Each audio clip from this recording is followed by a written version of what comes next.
I'm doing it for my daughter. We got J.R. Henry with the 20. Hey, Sam, in a recent clip, you said the 48 Laws was crap. Can you expand why? What do you think about other books like Outliers and How to Win Friends and Influence People? It is gay. What you need is genuine confidence and purpose. If you have, the confidence comes from being good at something.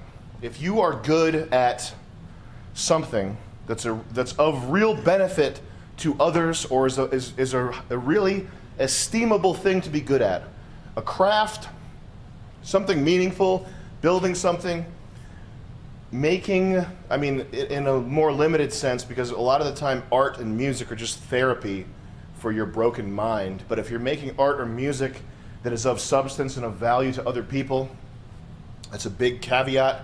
But any of these things, if you're good at any of these things, that will give you genuine confidence. So you can encounter some guy that's 7'1" and shredded at the grocery store, and you won't yield to him walking down the aisle. Like, you'll have genuine confidence. If you become the shit at something, you do not need to do this fake confidence bullshit that doesn't work and just makes you like, it's just transparent. It's very transparent. It's kind of pathetic. It's probably better than nothing, the fake it till you make it stuff. But if you actually get good at something, that's where genuine confidence comes from. Get physically dangerous. A tall bodybuilder, or whoever it is that you could imagine, if you imagine someone's intimidating you, whoever it is probably doesn't know how to fight. So why don't you get good at, learn how to fight? Do that. That creates like a 5'8" or 5'6" like pro boxer is a world away from whoever in terms of like physical prowess. Just get good at that. Get good at jiu-jitsu, whatever.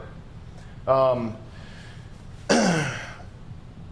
the fake stuff and the dark triad stuff, I mean, there's a lot of stuff you have to know, but you have to also close it out so that you're not mentally poisoned.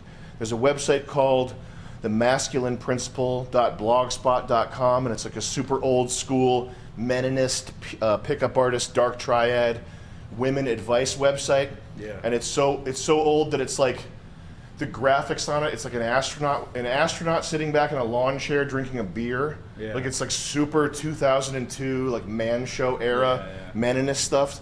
And it's the type of info that you have to read, you have to internalize it, you have to learn like the reality of the world. You have to learn how dark and sinister and the chaos of the world. The world is this chaotic, dark, sinister black hole. You have to learn these types of things, but then you have to like separate that from yourself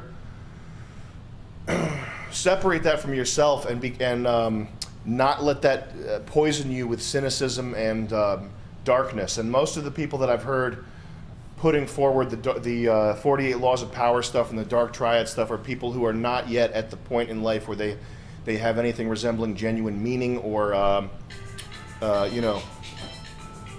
what have you. So, and I think it's probably best not to. You don't want to dive into that stuff with your whole being for years at a time. You gotta know what it says. You gotta know the truth, but you cannot let that poison you. Juice Joe says, Jet, it's not Juice Joe. I've been DMing you on Instagram trying to take you a Rosetta Stone course in Latin. Nah, man. But thank you for the 15, Juice Joe. Yeah, major. One thing Turkey Tom told me, which kind of applies here, is he always intentionally mispronounces a word in his video because people who otherwise wouldn't comment will comment and like correct him. Yeah. But it just drives engagement. Yeah. You get the smart-ass vote there. So, that's what Trump does with tweets too. Yeah. Yeah. Kafifi. Kafifi.